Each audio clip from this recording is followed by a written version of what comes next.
Today, we will learn chapter Reaching Grandmother's House.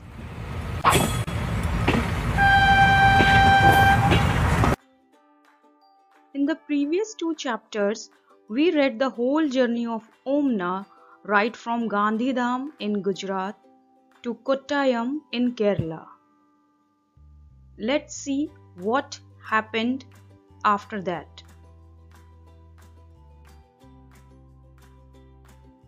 After our long train journey, we reached Kottayam in the night.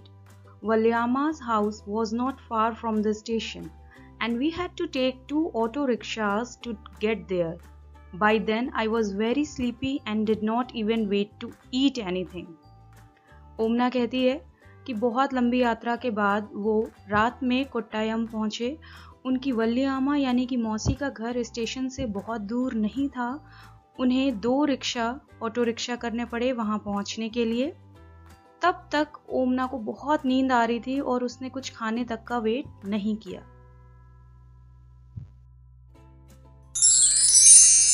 Now look into the map of India. The red marked state is Kerala, and if we will look into the map of Kerala, we will find Kottayam here, where was the house of Omna's Mausi. I took a bath and slept. I thought I had just fallen asleep when Amma woke me up again. We got ready, took our luggage and went to the bus stand. Valyamma's family also came with us. We were 10 people and had a lot of luggage too.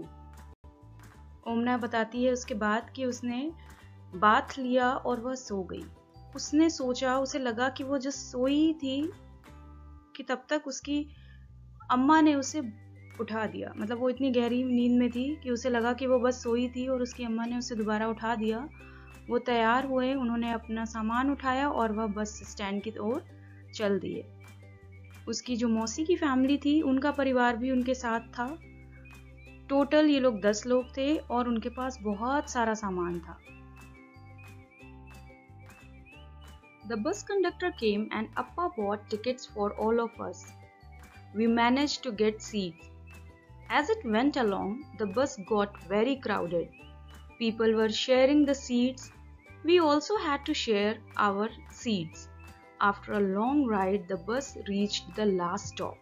I was happy to get off. My legs were stiff. I could hardly stand. ओमना उसके बाद बताती है कि bus conductor आए और उनके अप्पा ने उनसे सभी के लिए टिकट ली।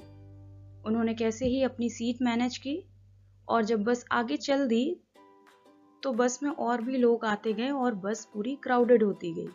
लोग अपनी सीट्स आपस में शेयर कर रहे थे।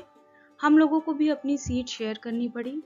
बहुत लंबी यात्रा के बाद बस अपने आखिरी स्टॉप पे पहुंची।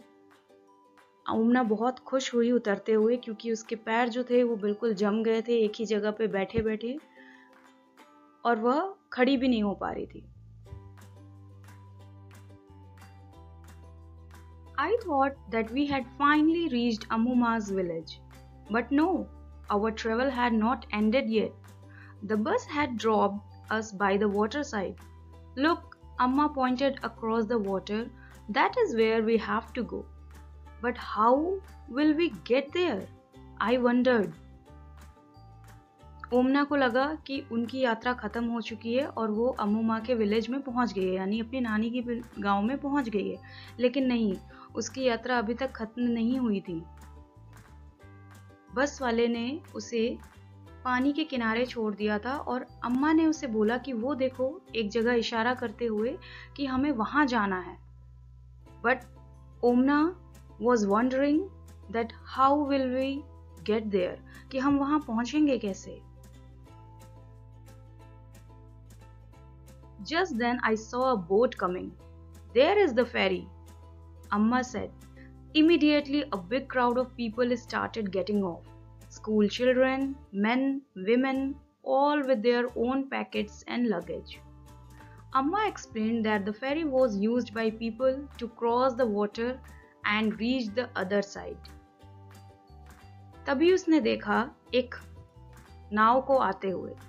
उसकी मम्मी ने कहा कि वो देखो फेरी। तुरंत ही बहुत सारी भीड़ आई और वहां पर फेरी पे चढ़ने लगी। उसमें स्कूल के बच्चे थे, आदमी थे और औरतें थी। उनके पास अपने पैकेट्स और कुछ उनका सामान था। अम्मा ने उसे समझाया, उसे बताया कि यहाँ पर लोग फेरी यूज करते हैं पानी को क्रॉस करने के लिए और दूसरे साइड में पहुंचने के लिए। As soon as the ferry got empty, the big rush started from our side. Everyone had to pay the fare before getting on. Very soon the ferry was full. It started off again. जैसे ही फेरी खाली हुई, यानी कि उसमें जो लोग थे वो उतरे, तुरंत बहुत सारी भीड़ जमा हो गई। सभी को पैसे देने थे चढ़ने से पहले, इसलिए सभी के सभी भीड़ लगा लेते हैं पैसे देने के लिए। जल्द ही जो फेरी थी वो दोबारा से भर गई और चल दी। I managed to get a place to stand along the railing. I saw the rippling of the still water as the ferry moved. It was moving smoothly on the water. There were rows of coconut trees on the banks of the river.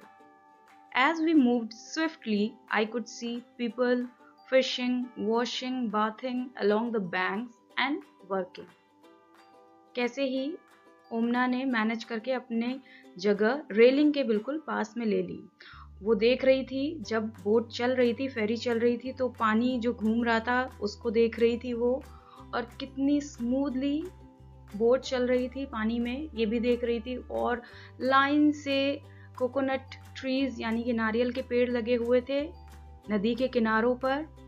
जैसे ही फेरी move कर रही थी धीरे धीरे, वो देख रही थी लोगों को। कुछ लोग फिशिंग कर रहे थे, कुछ कपड़े धुल रहे थे, कुछ नहा रहे थे नदी के किनारे और काम कर रहे थे अपना। Just before the sun disappeared into the water, the ferry reached the island and stopped. It was time for us to get off. At last, we reached Ammuma's place. What a long and interesting journey it has been. ओमना बताती है कि सन के set होने से पहले फेरी ने उन्हें island पे पहुंचा दिया और वहां वो रुक गई। अब समय आ गया था कि वो बोट से उतरते और आखिरकार वह अपनी अम्मू माँ के घर पहुंच गई, उनकी जगह पर पहुंच गई। वह बताती है कितनी लंबी और इंटरेस्टिंग जर्नी थी उसकी। ये थी पूरी ओमना की journey, right from Gandhidham to Kottayam. That's all in this chapter. Thank you.